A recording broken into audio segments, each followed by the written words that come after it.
Hi class 7. Welcome back to which class? Value education class. How are you all? Keeping well? Let's start the class. I will start with some questions and situations. Okay.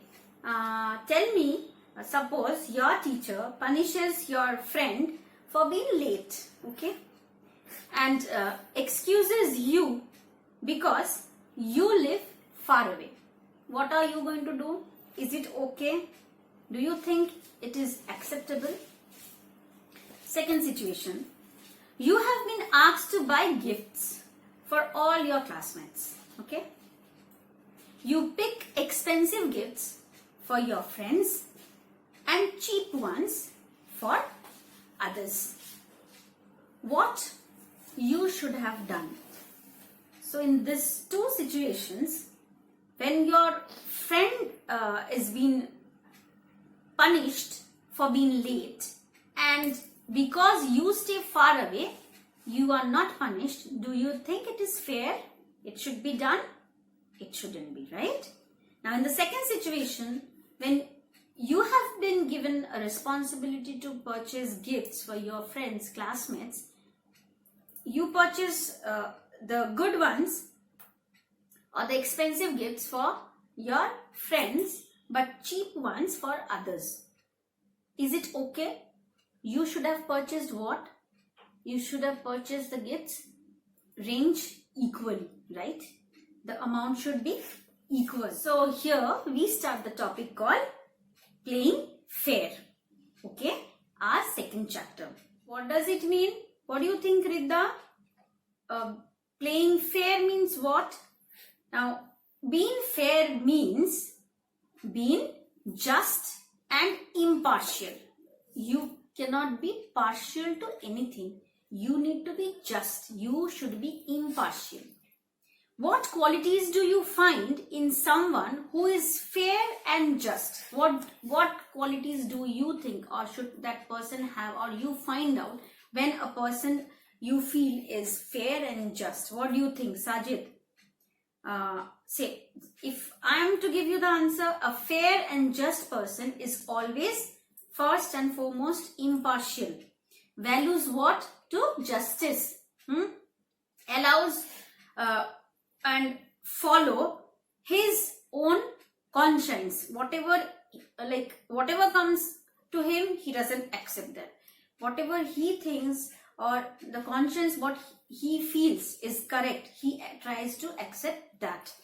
Listens to both the sides of any of the arguments. That's very important. When you are going to be just and impartial, you need to listen to both the ends. It's not that you listen to your favorite person and the other one wants to tell you something, you just ignore that. You can't do that. Then you are not an impartial person. Then decides the basis of facts and not on the basis of emotions or what others say. Of course, you need to be practical. The situation when you handle properly, it means you have to be very much practical. You have to think according to the situation, according to the fact. You just can't be carried away by emotion. Emotionally, you cannot be carried away. And then what others say, if you feel that you should pay attention to everything. Everything should be important to you. And applies the same role to everybody. That's what I said. And does not play favoritism. I said, yes, you cannot play favoritism because he or she is my friend, I am supporting, and because I don't know that person, I am not supporting. You cannot do that. You to be someone who is fair in everything, or if you are being impartial to everything, means you have to focus on all these points. This kind of qualities a fair person will have. Okay. Now, we face many difficulties when we try to take a fair and impartial view of things. Of course, it's not that very easy.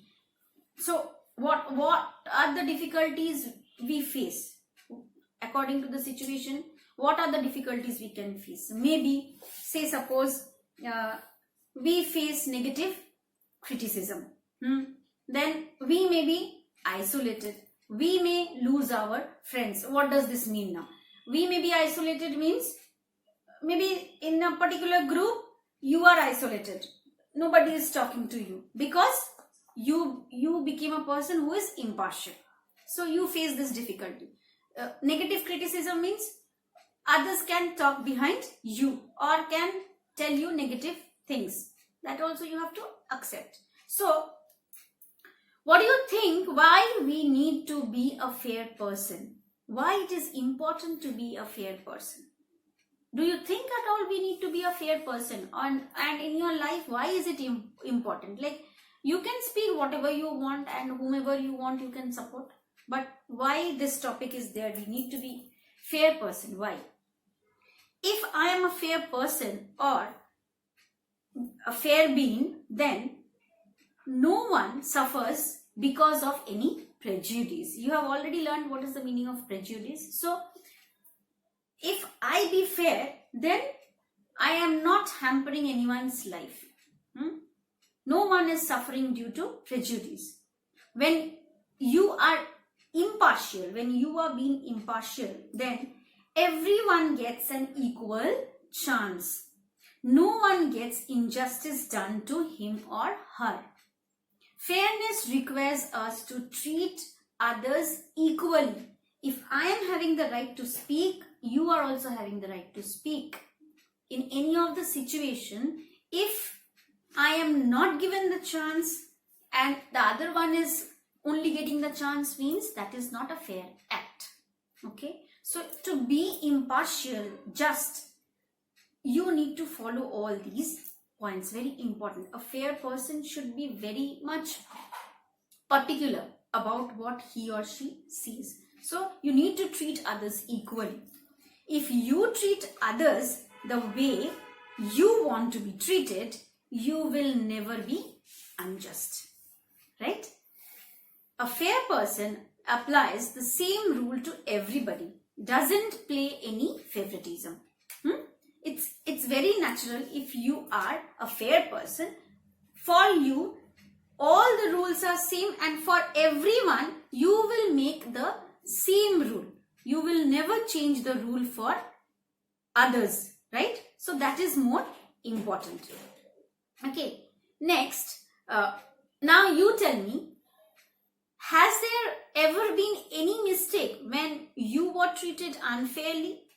How did you feel? And what did you do? Of course, in all of our lives, even yours, I guess, there may be many mistakes and you must have felt very sad about it, right? When you are not treated properly, you are treated unfairly. In some cases, you must have tried to clarify in order to get justice. It happens when we don't get that justice, we try to clarify ourselves. So ask yourself, I expect others to be fair to me. Do I always remember to be fair to others? I need to question myself this. If I want others to treat me properly, am I treating others properly? Right? Now, I would suggest you some reasons to motivate you to be a fair person. Let your student's life be molded with good values, right? That is very important. Your experiences of unfair decisions of others enable you to take fair decisions in your life. When you are being neglected or injustice done to you, you try to be a fair person at that moment and you learn from that fact or that act, because when you are in such position where you are not getting that justice, then you next time in your life when you see someone is suffering, you try to be impartial, right, and do justice to all. So this is all about what a fair person should be, the picture, how it looks like. Playing fair means what, okay, and in your life why this topic is very important. This is all about the chapter what we have learned today. Now, I would like to talk to your parents and would share few points with them. Can I? Yes, let's start. Okay, to the parents, like, while you discuss in your family on matter of person's situation, always support your decision with reason. Decide everything on the basis of fact, no emotions or prejudice. Means, আমরা আমাদের লাইফে অনেক রকম decision নিই আমাদের family ম্যাটারে। I would request you all কি খুব দরকার আমাদের জীবনে কোনো কিছু ডিসিশন নেওয়ার আগে তার রিজনটা জানা দরকার। নট দ্যাট বিকজ আমি আমার বাচ্চাকে খুব ইম্পর্টেন্সি দিই তার জন্য ও যা বলছে আমি মেনে নেব, এটাও নয়। আমাকে রিজন নিয়ে জিনিসটাকে জেনে শুনে তবে সেটাকে ভ্যালু করা উচিত বা সেটার উপর একটা কোনো ডিসিশন নেওয়া উচিত। আর কোনো প্রেজুডিস কিংবা কোনো ইমোশনস এর ওপর বেস করে আমরা কোনো কিছু করাটা আমাদের উচিত নয়। So that is the first thing. Next, let your child know that you appreciate fair play more than winning or being popular. Very important. আপনার বাচ্চাকে আপনার জানানোটা উচিত যে সবসময় সত্যের পথে থাকাটা খুব দরকার। নট দ্যাট কোনো আর্গুমেন্টে আমি জিতছি সেটা তুমি শেখো বা আমি এখানে পপুলার হয়েছি এটা বলে সেটা তুমি শেখো। এটা আমাদের প্রায়োরিটি হওয়া উচিত না। আমাদের দরকার যে আমরা মোরাল ভ্যালুটা কি শেখালাম, সত্যিটাকে সাপোর্ট করলাম কিনা। Next, take care to apply same set of rules to everyone in the family. আমার বাড়িতে 5 জন মেম্বার যদি থাকে, আমার যদি মানে এটা যদি আমার রেসপন্সিবিলিটি হয় যে আমি বাড়িটাকে টেক কেয়ার করছি, তাহলে আমি সবার জন্য একই রুল অ্যাপ্লাই করব। আমার মেয়ের জন্য যেটা হবে, আমার ছেলের জন্য যেটা হবে, আমার হাজবেন্ডের জন্য সেটা হবে, আমার মায়ের জন্য সেটা হবে, আমার বাকি যারা ফ্যামিলি মেম্বার্স, বাবা থাকলো বাবার জন্য সেটা হবে। সো ইটস ভেরি ইম্পর্টেন্ট যে আমার বাড়িতেও একটা সেট অফ রুলস থাকুক। যদি কোনো রুলস রেগুলেশনস না থাকে তাহলে we cannot give a better life to the child. Next, discuss in the family on public and news making cases, emphasis on the ethical aspects of the cases and discuss with your child whether justice has promoted. আমরা অনেক কিছু নিউজে দেখি, আমরা অনেক কিছু শুনি, যখন আমরা ডিসকাস করি ethically we should discuss and ওই টপিকটাকে যদি প্রমোট করিও বাচ্চার কাছে, সেটাকে রিজন দিয়ে যেন প্রমোট করি যে আমি যেটা বলছি সেটা কোনো ভাবে ভুল বলছি না, বিকজ আমি এই রিজনে সাপোর্ট করে এই কথাটা বলছি। ইটস নট লাইক দ্যাট কি সবাই সাপোর্ট করছে তো আমিও সাপোর্ট করছি। It shouldn't be. So it's very important, dear parents and dear students, that we all should be a fair being, fair person in our life, so that we give a better life to others, even to ourselves and to the society. Okay, so here I end up the chapter. I hope you all have understood class 7, and next class I am going to come with the question and answer. Do write to me whatever you have understood. Okay, take care, bye bye.